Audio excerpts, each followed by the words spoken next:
Hey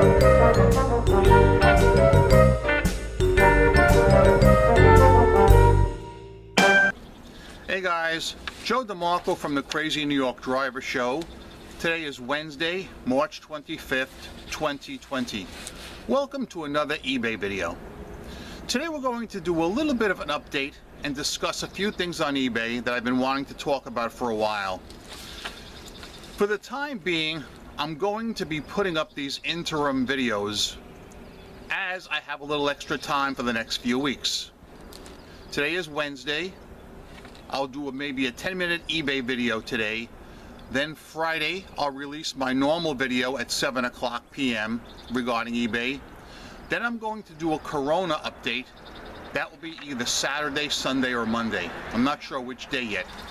One thing you can see that has not changed since my last video, my last several videos, it is still cloudy and rainy.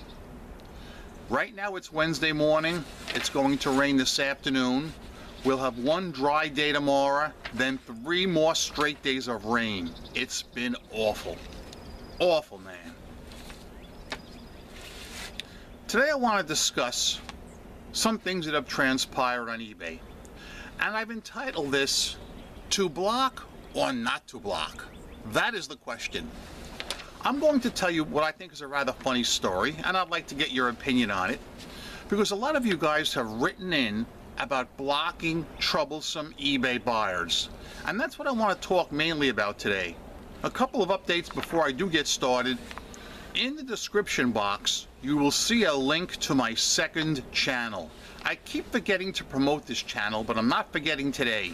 My second channel will be discussing other events.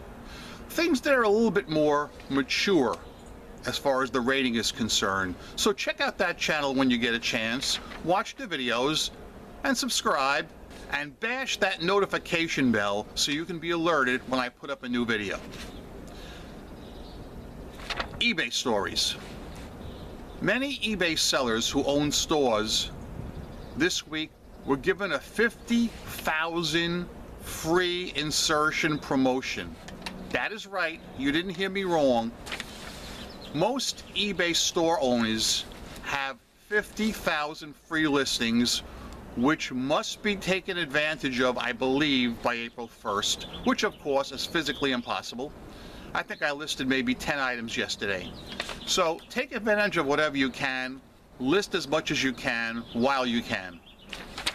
Regarding Office to Watches, I am encountering a problem, and that is deadbeat bidders. The way they have Office to Watches set up right now is if you have a certain item that has 8 watches on it, let's say, or even 2 watches, you can send out an Offer to Watches for a cheaper price. But the problem is you're sending those offers out on a blind. You don't know if the watches are serious eBayers with 100 feedback, 200 feedback, or whether these fake accounts with 0 feedback. You don't know, you're doing it on the blind. So you're casting your line into the water. You may hook a whale, or you may hook a fishy account. You don't know. This month alone, I've hooked 3 fishy accounts, meaning I have sent best offers to watches. 3 different accounts with 0 feedback accepted the offers and refused to pay. I had to then open unpaid item cases, as I've been showing you. 2 of them never even responded to the cases, and I had to then close the cases and relist the item. I think it's sad eBay has not done anything to prevent this. I can't wait till they require immediate payment for Office to Watches, but I think that little feature is going to be somewhat delayed now. As I've said in the past, I'm having another big problem with Office to Watches. When I send out an offer, let's say the item's $100 plus $20 shipping, and I send out an offer of $75. eBay clearly tells the buyer that they have the right to send a counter notification, but it does not include shipping, nor does the offer that I sent. And I'm getting buyers constantly sending me counter notifications for, let's say, $60 or $65 And when you scroll to the bottom, it says, this $65 offer includes free shipping, which is not the correct way to do it. It is not. And anytime somebody pulls that with me, I go right for that decline button and I smash it as hard as I can. I had 2 this week. That is something I will not tolerate. I don't mind people complaining about the price of the item. I'll negotiate as much as I can. But I will not accept anybody trying to negotiate on the shipping, period.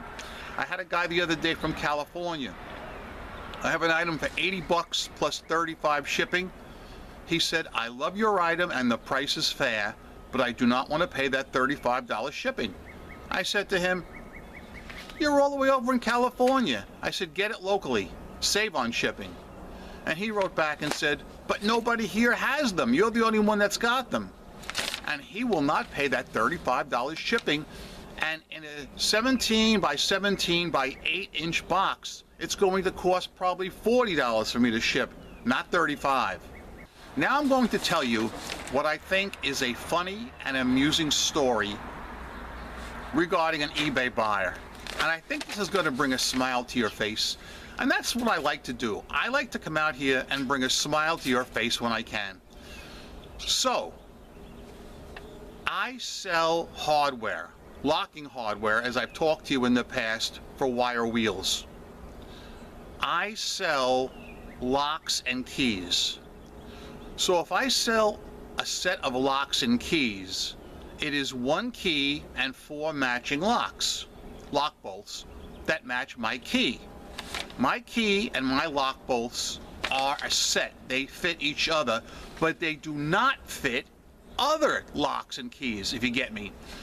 So to try and make it easy, let's say a person owns a Buick with locking wire wheels, and he loses his key and he needs to get brakes done.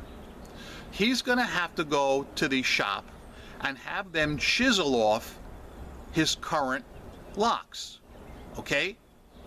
Then, in order to reuse his wire wheels, he's going to need to buy a new set of locks and key, and that's where mine come in. But I've always had a lot of people misunderstanding and thinking my key is going to fit their lock bolt, which it never will. There are many, many different types out there. Mine will not fit them, and it clearly says in the listing, my key will not unlock your current lock bolts. You must get them off any way you can or have your mechanic do it. My key and my lock bolts are a match set and must be used together. Okay? I would say maybe 1 out of 10 people who buy it screw up. All right? They don't read. So guess what happened the other day? A guy buys a set, pays right away because I have immediate payment required. After 30 seconds after he makes the purchase, he then sends me a question for seller through the contact system and says, I assume that this key is going to take off my current lock bolts. If so, please overnight this to me as I need it tomorrow. What? Did I just read that? He buys the thing on the blind, then contacts me after it and says he assumes it's going to take off his current lock bolts, and it won't. It clearly says that it won't. I wrote to him and I said, it clearly says in the listing that my key will not unlock your current lock bolts. I guess you did not even bother to read. However, even if it did unlock your current lock bolts, I would absolutely not overnight anything to you. I charged you $7 first class shipping for these lock bolts. Do you know how much it would cost to overnight them to you? More than the cost of the lock bolts themselves. All right? He writes back to me, oh, that was my mistake. Go ahead and cancel the order. Go ahead and cancel the order. I just lost about $3 on PayPal, and he's acting very cavalier about it. So, okay, remember, it was only 30 seconds. I haven't yet printed the label. I'm going to cancel the order. There's no doubt about that. However, I have a second key listed on eBay, which actually will fit this guy's car. And he knows it. Because although I didn't tell you about this earlier, in that long convoluted message he sent at the beginning, he mentioned that he had seen that I had a second key listed. All right? So now I know he knows I have another key that's going to fit his car. So this guy has already cost me $3. He's troublesome, he didn't read, and he was demanding overnight shipping. What would you have done at this point? Correct. I blocked him. I stopped everything I was doing. I copied and pasted his user ID, and I blocked him. No more than a minute goes by, and I get another message from this cat. Well, I guess you don't want to do any business. I see you went ahead and blocked me. I tried to buy the second key from you, and it won't let me buy it. Good luck making a sale. Okay? So I thought to myself, this guy's dangerous, okay? I wouldn't put it past him to make a fake or guest account right now for the sole purpose of circumventing my block so he can get this key that he is really hot for. Because he said he wanted it tomorrow. Remember? He wants it overnighted. He wants it so badly. You know what I did? I ended the listing. I said, forget it. It ain't worth it. I ended the listing right then and there because that's the only way I know he will never be able to buy that key from me.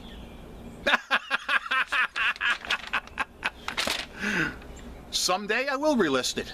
Not for a while. Let him go and give somebody else some grief and cause somebody else to lose some money on PayPal. Not me. It clearly said in the listing, this key will not remove your current lock bolts. So I would like your opinion on what I feel is a very amusing story. After he jerked you the first time, would you have canceled his order? Would you have blocked him? Would you have removed the listing knowing he would probably try and circumvent your block? Because that's what I did. And guys, I'm glad I did it. One of my subscribers wrote to me a long and interesting story that I want to read and share with you, and I'd like your opinion on it when you get a chance. I have it on my phone here, and I'm going to read it to you right now. Hello, Joe. I'm hoping you can help by either giving me direction or perhaps sharing it on your YouTube channel for others to comment, or maybe eBay PayPal reps will reach out to me. This has put a large hole in our family budget with the coronavirus slowdown and the high value of the items being sold. Long story short, a buyer opened a return on 3 items they purchased from me in December for does not fit, and explained that the shirts are simply too small for him. I provided return labels for all 3 items as I have free shipping and returns. The buyer never returned the items and eBay closed the case. The buyer then opened the case with PayPal saying the same thing. The items did not fit him. PayPal asked him to return the items, however the buyer never did, and PayPal closed the case. The buyer then opened the case with their credit card company saying not as described. I provided all the messages from eBay where the buyer admitted it did not fit him, and the buyer refused to return the shirts back to us. In addition, I opened an IC3 report since the buyer lied for the reason of return to commit a fraud. Every time I called PayPal, I was assured I would be covered, that they would see the buyer admitted that I sent him exactly what he ordered. However, the credit card ruled in the buyer's favor, and now I am out over $350 and the items. The credit card did not make the buyer return the items. I am just devastated by this. I did exactly what eBay and PayPal asked me to do to be protected. I've been selling on eBay for over 5 years with 100% feedback and a top-rated seller. please share if you can. Thank you and God bless. I talked to Adam. That's the gentleman who had this incident go down. I talked to him yesterday. I responded to his message. And I don't feel eBay or PayPal did anything wrong here. They did exactly what they can do. They can't do any more than they did. It is the fault of the credit card company and the scammer. I feel these credit card companies do not go after these scammers at all, and I think it's sad. As far as filing the IC3.gov report, that is like, in my opinion, pissing in the wind. All right? It's not going to do any good. They don't monitor that site. They don't pursue anything. The only way I feel you could actually get any action is if you went after your elected officials and got them moving on it. But what I would like your guys' opinion on is Adam's case. Do any of you have any suggestion what he could do? If so, please comment it below and let us know. As I said when I first came out here, I'm going to keep this video quite short today because I have another one coming out in 2 days, Friday at 7 p.m. It'll be my main eBay video. So let's do a quick rehash and I'll let you go. Guys, remember I have a second channel. Please click the link, subscribe, watch and like the videos. There'll be more coming out, I assure you. Number 2, Office 2 Watches is snagging a considerable amount of fishy buyers. I wish there was a workaround that eBay could implement, but they haven't as yet. Next, if you would like to discuss the incident where the guy did not read the listing and was very cavalier and demanding that I overnight them to him. He cannot change the terms of a listing after the sale is made. I don't understand that. That guy really bummed me out. Let me know what you think about him and my reaction to him. And lastly, Adam's case. If you have any suggestions for him, put them in the comment section below. Guys, I'm Crazy New York Driver and you're not. Thank you for watching this video. I'm not going to do my entire outro because I'll do it on Friday night. But I will remind you guys not to be fishy, and I'm going to take my drink from the Fox News Cup O Life after that. First, I'm going to yell and scream, don't be fishy. Don't be fishy! This is the Fox News Cup O Life. Happy is he who drinks from it. Guys, I'll see you Friday night. And I'll guarantee you, when I film this video Friday during the day, it'll be cloudy and rainy. I guarantee it.